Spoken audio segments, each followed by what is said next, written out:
Every morning at exactly 5:30 a.m., Henry Wallace, a 70-year-old black janitor, unlocked the side doors of St. Augustine Academy before the first students arrived. For 25 years, Henry had quietly cared for the elite private school just outside Charlotte. He fixed broken lockers, swept hallways before sunrise, remembered every student's name, and somehow always knew when a child needed kindness more than discipline. "You all right today, buddy?" he'd ask nervous freshmen. "Go ace that test now," he'd grin at seniors. To students, he wasn't just the janitor. He was Mr. Henry, the man who secretly paid for lunches when parents fell behind. The man who sat beside crying kids after bad report cards. The man who made school feel safe. But things changed when Principal Diane Whitaker arrived. Elegant, cold, obsessed with reputation. "This is an elite institution," she told staff. "Image matters." Soon, Henry noticed changes. He wasn't allowed near donor events. Parents were told not to interrupt staff workers. And during tours, Diane made him disappear into maintenance halls. One afternoon, Henry overheard her speaking to a teacher. "That janitor is too familiar with families," Diane said. "We need a more professional look." Henry looked down. 25 years. Reduced to that janitor. But retirement wasn't an option. His late wife's medical debt still followed him, and helping his daughter raise 2 grandkids kept him working. Then came Founders Day, the school's biggest fundraiser. Millionaire donors, TV cameras, scholarship announcements. Everything had to be perfect. That morning, Henry noticed an elderly white man standing alone near the parking lot. No assistant, no fancy clothes, just confusion in his eyes. "You look lost, sir," Henry said warmly. The man chuckled nervously. "Guess I am." Henry smiled. "Well, come on. Breakfast starts soon." Neither of them noticed. Principal Whitaker watching from the front steps, and she looked furious. The school cafeteria sparkled with decorations for Founders Day. Parents in expensive suits sipped coffee while cameras prepared for speeches. Henry quietly guided the elderly man to a seat near the window. "You eat first," Henry said. "Nobody thinks clearly hungry." The man smiled.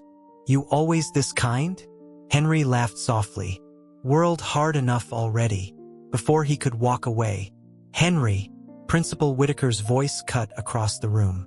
Conversations stopped. She marched toward them in heels sharp enough to announce trouble. "What exactly are you doing?" Henry blinked. "Helping a guest." Diane crossed her arms. "This event is for donors and families." The old man raised his hand politely. "It's all right, ma'am."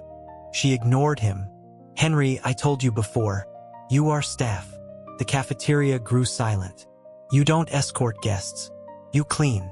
A student nearby lowered his phone, then quietly pressed record. Henry stood frozen. Humiliation hit harder at 70. Especially in front of people who once respected you. "I was only helping him," Henry said quietly. Diane lowered her voice, but everyone still heard. "This school cannot afford confusion about who belongs here." The old man slowly stood. His face changed. Not angry, disappointed. Before he could speak, Diane pointed toward the hallway. "Go back downstairs." Henry nodded slowly. No argument. No pride left. But the student uploaded the video that afternoon. By dinner time, the internet exploded. Because the confused old man Henry helped? He was William Ashford, the millionaire philanthropist who secretly funded the school's new science building. And nobody, not even Diane, recognized him. Saturday morning, St. Augustine Academy woke up in crisis. Parents flooded email inboxes. News reporters gathered outside school gates. The video had millions of views. Comments poured in. "Mr. Henry helped my son after bullying. He paid for my daughter's lunch when we lost our house. That man raised half the school." Then former students started posting stories. "How many times did Henry buy winter coats? He stayed after school when my parents divorced. He was kinder than administrators." The school's reputation began collapsing. Principal Whitaker released a statement. "The moment was misunderstood. But then another video surfaced. Former staff exposing years of discrimination. She pushed Black employees away from donor events. She cared more about appearances than people. Meanwhile, Henry sat quietly at home, embarrassed by the attention. "I ain't trying to fight nobody," he told his daughter. His granddaughter hugged him. "Grandpa, everybody loves you." That afternoon, a black SUV stopped outside. William Ashford stepped onto the porch. "No cameras, no bodyguards, just gratitude. I came to thank the man who treated me like a human being." Inside, William handed Henry a folder. Old donation records, scholarship funds, and one shocking discovery. William had learned something. For years, Henry had secretly donated money to struggling students using savings meant for himself. "You were helping this school while they were hiding you," William said quietly. Then came the offer. "Tomorrow, I'm meeting the board." He looked Henry in the eyes. "And they need to hear from you."